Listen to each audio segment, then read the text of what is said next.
welcome back to J Academy of Excellence.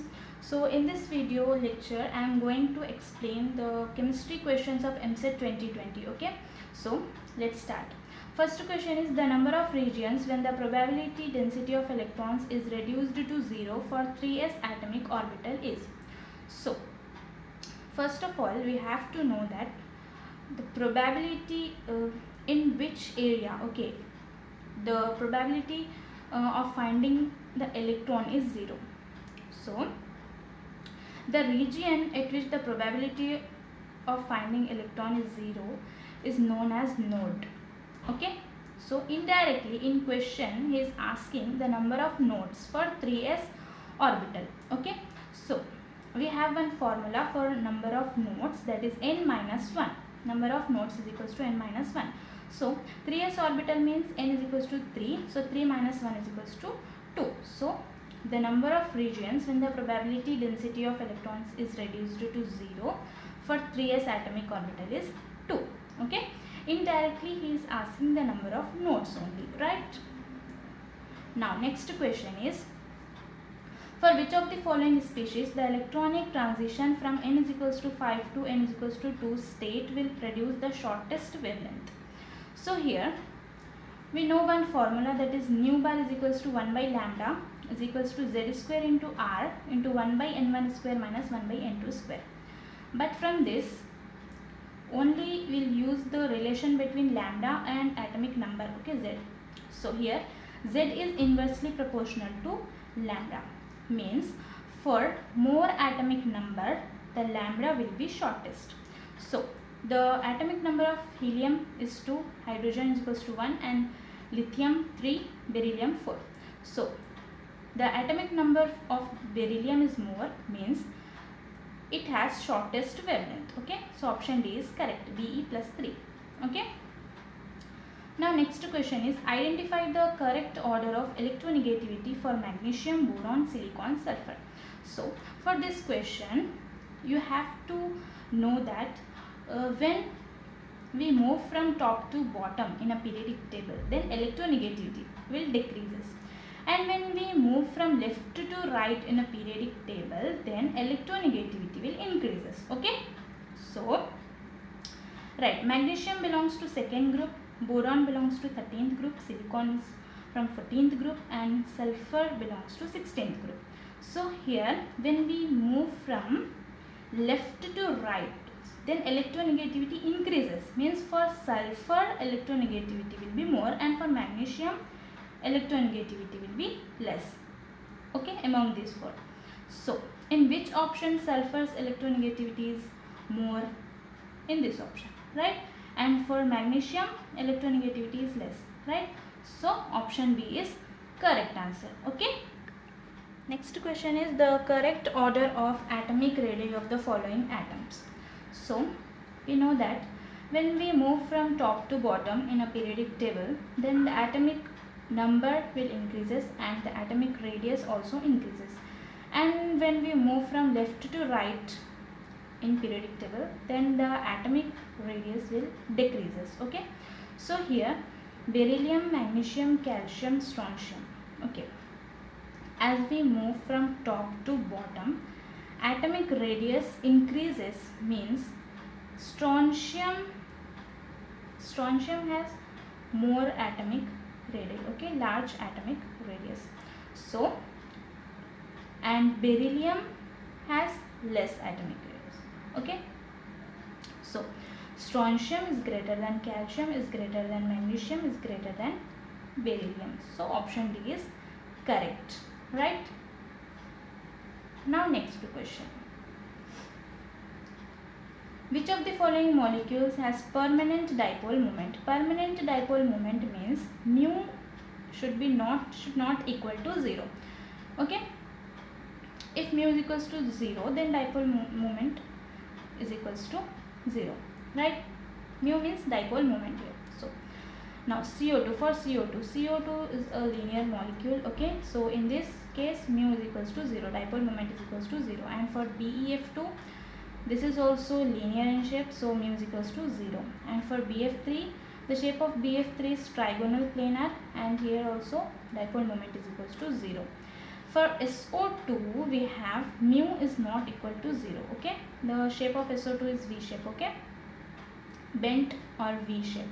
So for SO2 mu is not equal to 0. So SO2 is correct answer, right?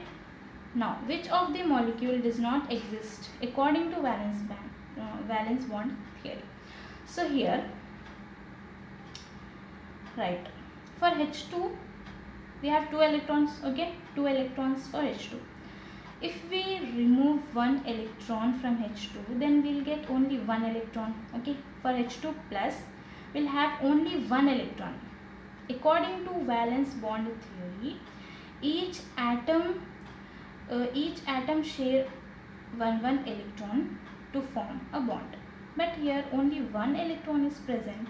So according to valence bond theory, this H2 plus does not exist. Okay, now next question is, the van der Waals constant A is the measure of intermolecular force of attraction in a gas.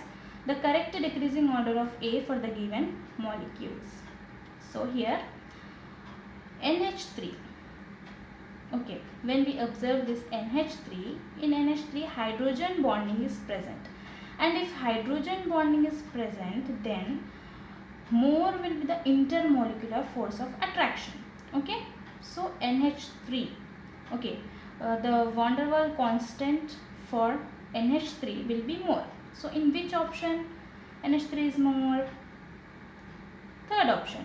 So option C is correct. Okay, next question is, suppose that 300 gram of C2H6, that is ethane, is confined in a 5 liter container at 27 degrees Celsius. Calculate the pressure exerted by ethane from van der Waals equation of state.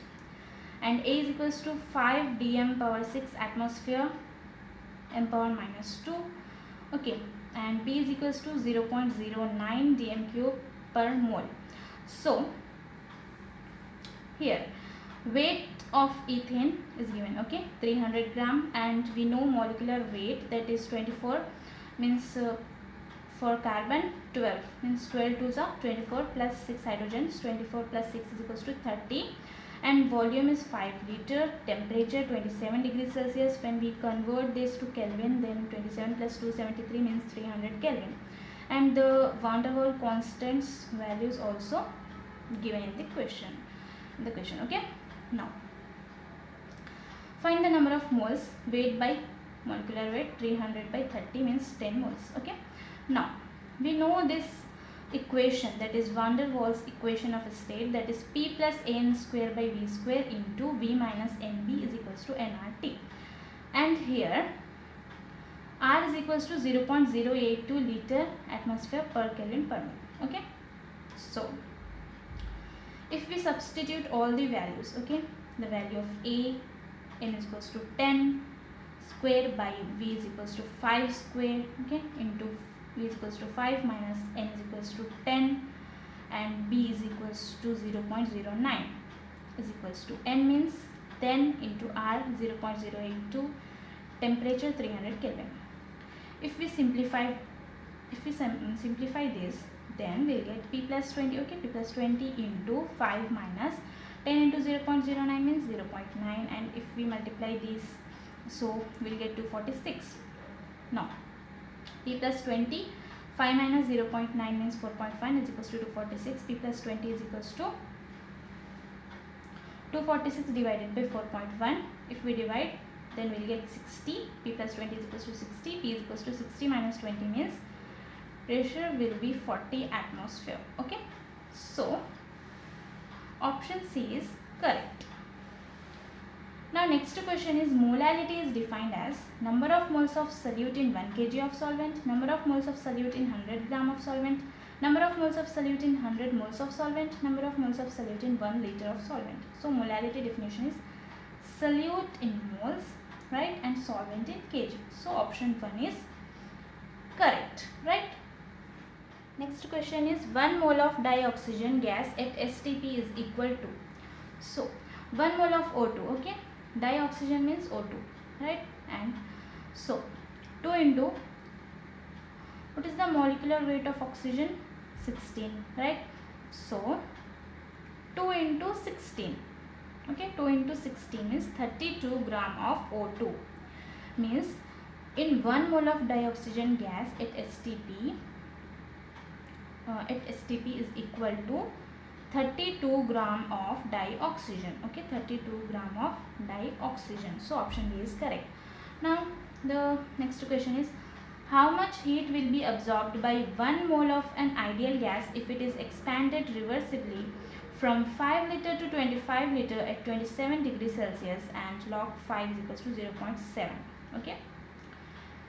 So right, in case of reversible expansion, Q is equals to minus W, we know this, right? And W is equals to minus 2.303 nRT log V2 by V1 or V final by V initial, okay? And temperature is already given in the question, that is 27 degrees Celsius. So if we convert this in Kelvin, then it will be equal to 300 Kelvin, okay? Now substitute all the values. So here, right, V final, okay, 25 liter and V initial is 5 liter, okay? And 1 mole, right, 1 mole means N is equals to 1 and R is equals to 0.082 atmosphere liter per mole per Kelvin, okay? So now substitute these all values in this equation, then we will get, right, here log 25 by 5 means 5 ones are 5, 5s are 25. So log 5 value is already given in the question, that is 0.7. So if we multiply these all values, then we will get 39.66, that is approximately equal to 40 liter atmosphere. So here option C is correct, right? Now next question is, K1, K2 and K3 are the equilibrium constant for the reactions 1, 2 and 3. So what will be the relation between K1, K2 and K3? So first of all, we have to write the equilibrium constant for these three reactions. So for this reaction, K1 is equals to, how we will write the equilibrium constant? Concentration of product and number of moles we have to write the power, okay, as powers, okay? Here concentration of HI square divided by concentration of H2, concentration of I2. K2 is equals to concentration of H2, concentration of I2 divided by concentration of HI square. For K3, concentration of HI divided by concentration of H2 power 1 by 2 into concentration of I2 power 1 by 2, right? Now observe this value of equilibrium constant K2, H2, concentration of H2 into concentration of I2 by concentration of HI square, okay? If we write the reciprocal for this K2 means 1 by K2, then this HI square will go to the numerator, then HI square divided by concentration of H2 into concentration of I2. So this value is equal to K1, right? So 1 by K2 is equals to K1, right? We can write K1 is equals to 1 by K2. Now here for K3, if we do the square of K3, then K3 square will be equal to HI square divided by H power, concentration of H power 1 by 2 whole square means 2 and 2 will get cancelled, then concentration of H into concentration of I2. So at the place of this we can write K1, okay? These two values are same, so we can write K1. So the relation between K1, K2 and K3 will be K1 is equals to 1 by K2 and K3 square, okay? So option D is correct, right? Next question is, 5 moles of NH3 in a sealed vessel, dissociation as 2NH3 gives rise to N2 plus 3H2. Calculate the equilibrium constant if at equilibrium 1 mole of N2 is found to be present. So first of all we have to write the equation, okay?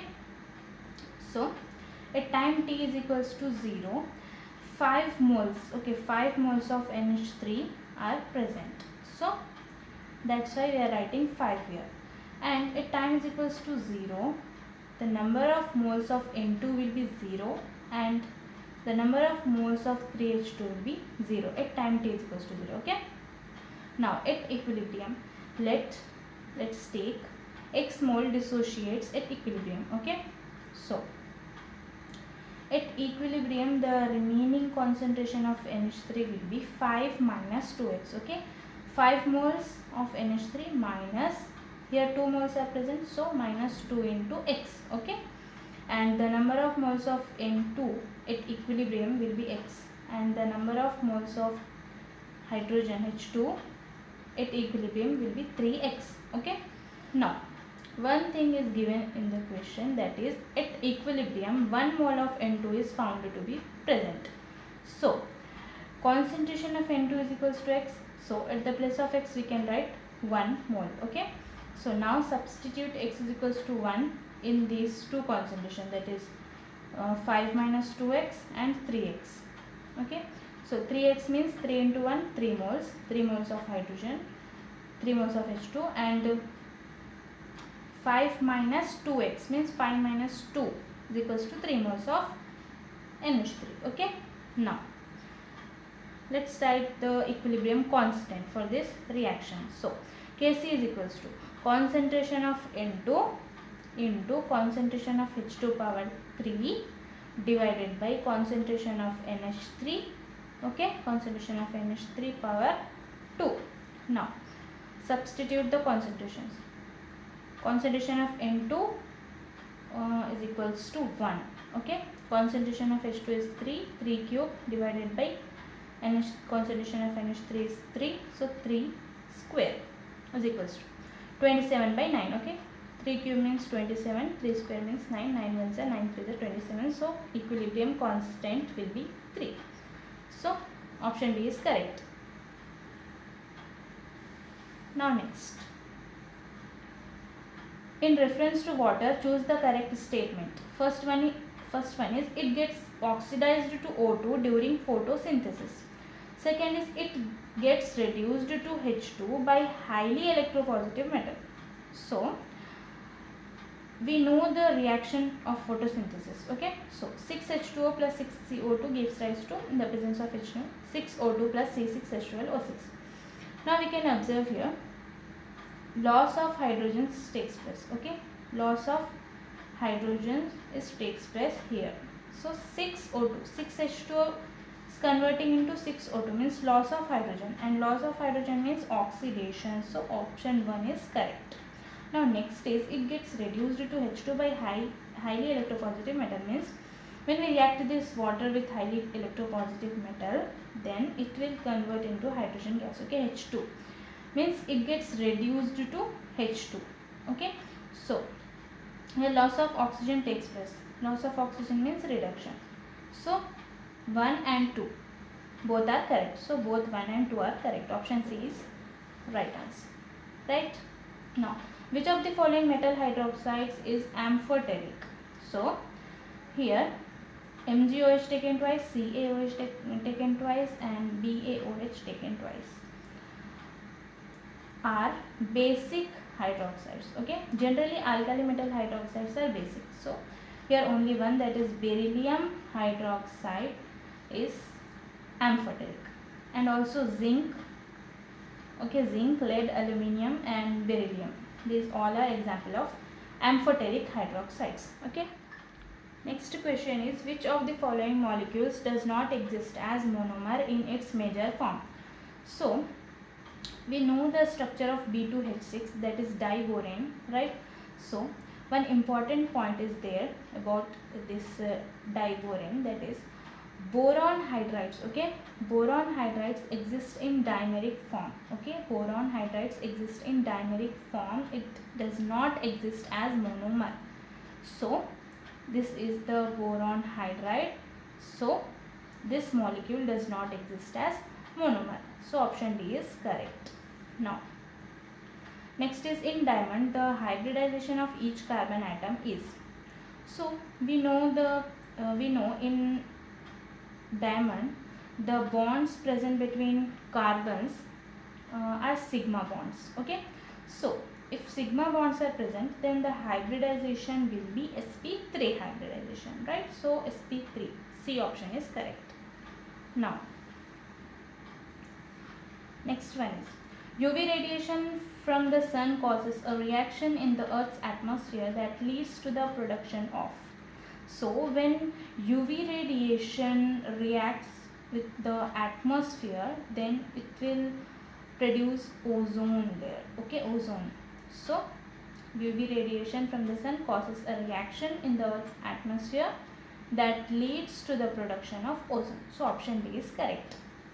Now next one is when nitrogen and chlorine containing organic compound is reacted with sodium metal, it forms. So when nitrogen reacts with chlorine containing organic compound, means an organic compound containing chlorine, okay, contains chlorine, then CH3Cl we can take, okay, CH3Cl we can take. When this react with sodium metal, then it will give NaCN, one Na, okay, one carbon and one nitrogen, that is NaCN, plus remaining one sodium, okay, remaining one sodium, one chlorine will become NaCl, and one nitrogen, three hydrogens means NH3, okay. So NaCN and NaCl are the major product. Now the major product in the following reaction is, here when this reactant react with HCl, okay, means H plus Cl minus.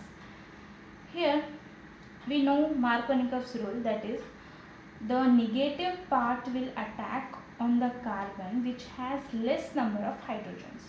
So this carbon has less number of hydrogens, so this Cl minus will attack to this carbon and hydrogen will attack to this carbon. So this product will get. And after that, second is when it reacts with Hi, then here also this I minus attack on the carbon which has less number of hydrogen, means this carbon on this carbon, and the hydrogen will attack on this carbon, okay. So we will get this final product. So option D is correct, right? So I have explained half of the part, okay, half of the questions of chemistry of EAMCET 2020. So in next video I'll explain the remaining half part, means the remaining 20 questions, okay. So right, if you are new on my channel, then please make sure to subscribe to my channel, and thank you so much for watching.